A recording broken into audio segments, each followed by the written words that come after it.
Hello दोस्तों, नमस्कार, राधे राधे। कैसे हैं आप सभी? उम्मीद करती हूँ आप सब खुश होंगे, स्वस्थ होंगे और अपने जीवन में बहुत सारी पॉजिटिविटी को और हीलिंग को अट्रैक्ट कर रहे होंगे।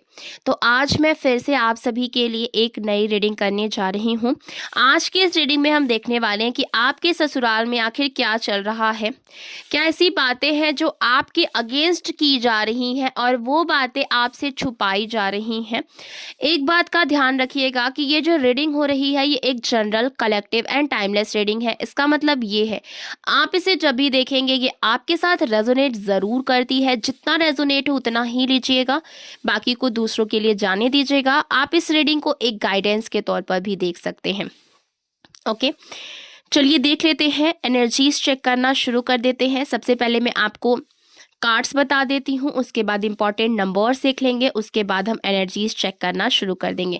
देखिए, इस समय पर हो सकता है कि आपके पार्टनर की फैमिली में बहुत ज़्यादा आपको लेकर के बातें चल रही हों, लड़ाई हो, झगड़ा हो, या फिर आप और आपके पार्टनर के बीच में बहुत सारी प्रॉब्लम्स चल रही हो, मिसअंडरस्टैंडिंग हो, मिसकम्युनिकेशन हो, कॉन्फ्लिक्ट सिचुएशन आप दोनों के बीच में चल रहा हो। और अगर मैं रीज़न की बात करूँ तो आपके पार्टनर की फैमिली मेम्बर का इन्वॉल्वमेंट आप दोनों के रिश्ते में, आपके फैमिली में बहुत ज़्यादा है। ये किचकिच बहुत ज़्यादा, जिसकी वजह से ये सारी की सारी दिक्कतें आई हैं। तो रीज़न चाहे जो भी हो, मेन मुद्दा ये है कि आप परेशान हैं, आप दुखी हैं, आपको परेशान किया गया है। तो ऐसा क्या हुआ है? क्यों आखिर आपके जीवन में ऐसी टावर मोमेंट आया है? किसकी वजह से आया है? और आगे क्या होने वाला है? आपके पर्सन आपको लेकर के क्या महसूस करते हैं?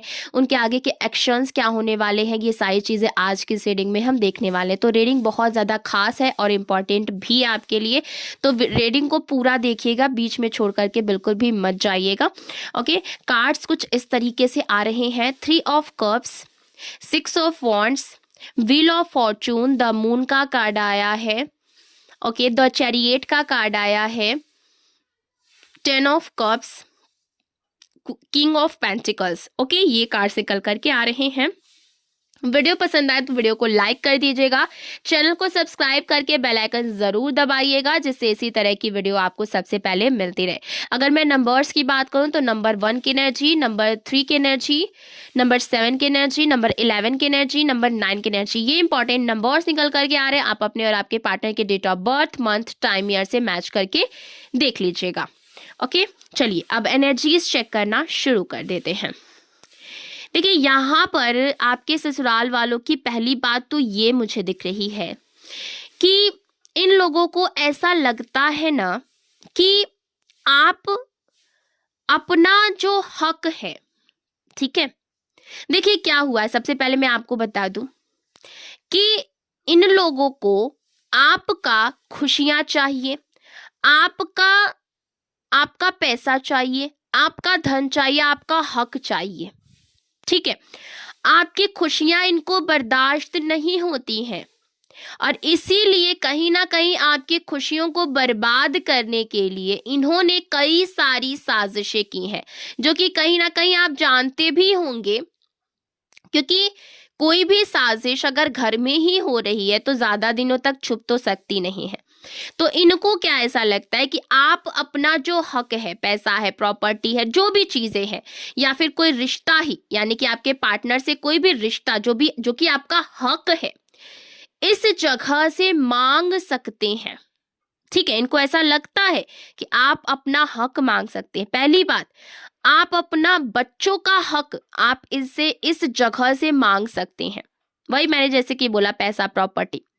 और यहाँ पर आपके ससुराल वालों को ये भी लगता है कि आपके और आपके पर्सन के बीच में जो भी सिचुएशंस हैं, जो भी परेशानियां चल रही हैं, चाहे कोई भी मिसअंडरस्टैंडिंग हो, कुछ भी तू तू मैं हुआ, जो भी हुआ हो, तो ये आपके पर्सन की चीटिंग, धोखा और मक्कारी की वजह से उत्पन्न हुआ है। देखिए, यहाँ पर अगर मैं ससुराल वालों की बात कर रही हूँ तो आप मैरिड हैं, अनमैरिड हैं, आप इस रीडिंग को देख सकते हैं। क्योंकि अगर आपके जो पार्टनर हैं उनके फैमिली वाले आपके ससुराल वाले ही लगेंगे।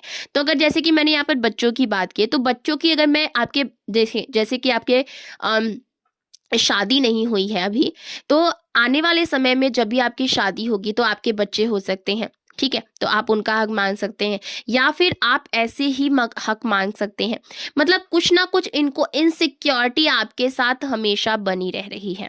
ठीक है, देखिए यहाँ पर ये लोग जानते हैं कि आप जो है एक स्वाभिमानी इंसान है।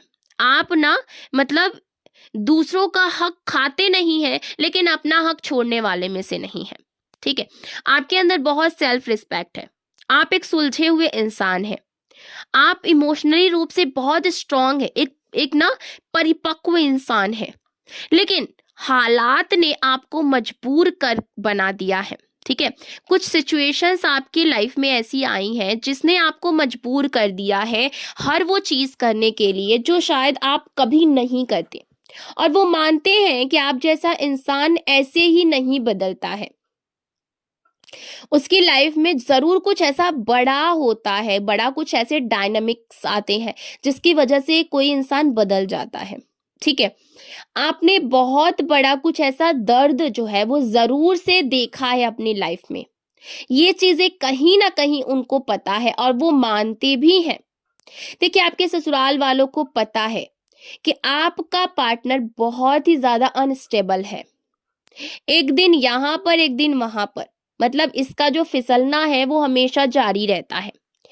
और वो अपने फैसलों की मैच्योरिटी, मतलब उसके फैसलों में कोई मैच्योरिटी नहीं है। ठीक है, अगर मैं मैच्योरिटी लेवल की बात करूं तो वो बहुत कम है।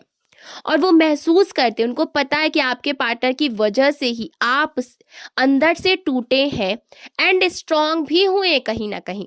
क्योंकि शायद पहले आप ऐसे नहीं थे, आप कोई ऐसे डिसीजंस नहीं लेते थे, इतने स्ट्रांग डिसीजन, ऐसे कड़े डिसीजंस आपने कभी लिए नहीं। लेकिन जब से आपको दुख हुआ, आप अंदर से टूटने लगे, आपने ना कई ऐसे स्ट्रॉन्ग डिसीजंस लेने लगे जिससे कि लोग ना आपको देख करके आश्चर्य में पड़ गए कि क्या आप वही हैं जो कि आप पहले थे। देखिए, आपके ससुराल वाले कहीं ना कहीं जानते हैं कि आपने काफी अन्याय झेला, आपके साथ काफी अन्याय हुआ जो कि नहीं होना चाहिए था। आपके जीवन में एक बेवजह का बहुत बड़ा टावर मोमेंट आया है।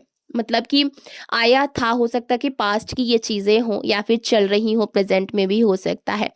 आपने बहुत सारी परेशानियां अपने जीवन में देखी हैं।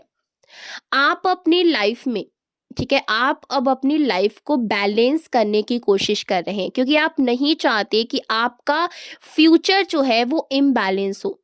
आप अपने फ्यूचर को सिक्योर करना चाहते हैं, इसीलिए अपनी लाइफ को बैलेंस में लाना चाहते हैं। और दिल के अंदर से आप कह चुके हैं कि अब मैं यहाँ और नहीं रहना चाहता या फिर नहीं रहना चाहती। ठीक है, मतलब कि आप अपने फ्यूचर को सिक्योर करना चाहते हैं। ठीक है, बहुत ही अच्छे तरीके से आप चाहते हैं कि आपका फ्यूचर एकदम से सिक्योर रहे। वो ये भी देखते हैं कि आपके साथ गलत हुआ है, लेकिन हम अपने बच्चे की गलतियों की सजा क्यों भुगते। ठीक है, ये सोच भी वहां पर है कि यही कारण है कि प्रॉपर्टी, शेयर, लीगल मैटर में जो भी ये तनाव है वो आ रहा है। ठीक है, क्योंकि ये जानते तो सारी चीजें हैं, लेकिन कहीं ना कहीं अपना जो चीज होता है ना, अपना पैसा, प्रॉपर्टी, वो कोई किसी को देना नहीं चाहता है।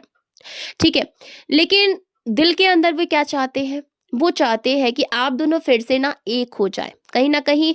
क्योंकि अगर आप दोनों एक नहीं हुए तो उनका भी इसमें लॉस ही है। ठीक है, लॉस ही है। और वो कहीं ना कहीं एक अपनापन भी है क्योंकि वो आपको सही समझते हैं, अपने अपने मतलब जो आपके पार्टनर है उसके लायक समझते हैं। वो चाहते हैं कि ये घर बिखरे नहीं, विवाद जो भी लड़ाई झगड़ा है वो खत्म हो जाए। क्योंकि घर में झगड़ा हो तो हर कोई परेशान होता है, वो भी आप भी और बच्चे भी, यानी कि सभी लोग। तो यहाँ पर अगर मैं थर्ड पार्टी की बात करें तो उनको लगता है कि आपके रिश्ते में समस्या का असली कारण थर्ड पार्टी भी है और यही वजह है कि मामला लीगल बैटल तक गया है। वो ये भी समझते हैं कि ये थर्ड पार्टी उनकी तरफ से नहीं लाई गई है, उनका अपना बेटा बेटी ही जिम्मेदार है। इसीलिए अंदर से वो अपने बच्चे पर भी ना प्रेशर बना रहे हैं और दुखी हैं, परेशान हैं, झल्लाए हुए भी हैं। उनकी असली दिक्कत क्या है कि उनके अंदर दो दो भाव चल रहे हैं। आपकी गलती कम है, दे नो दैट।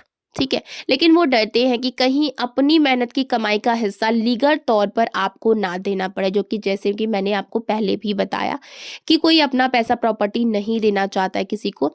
ये बात उनको ना कहीं तनाव में डाल रही है, वो चिंता में है। अगर उनकी बेटी है तो ये चिंता उनको है कि हमें अपनी बेटी और उसके बच्चों को भी सपोर्ट करना। अगर उनका बेटा है तो ये चिंता है कि अगर प्रॉपर्टी शेयर करनी पड़ी तो बाकी लोगों का क्या होगा? ठीक है? तो यहाँ पर ऐसी सिचुएशंस दिख रही हैं।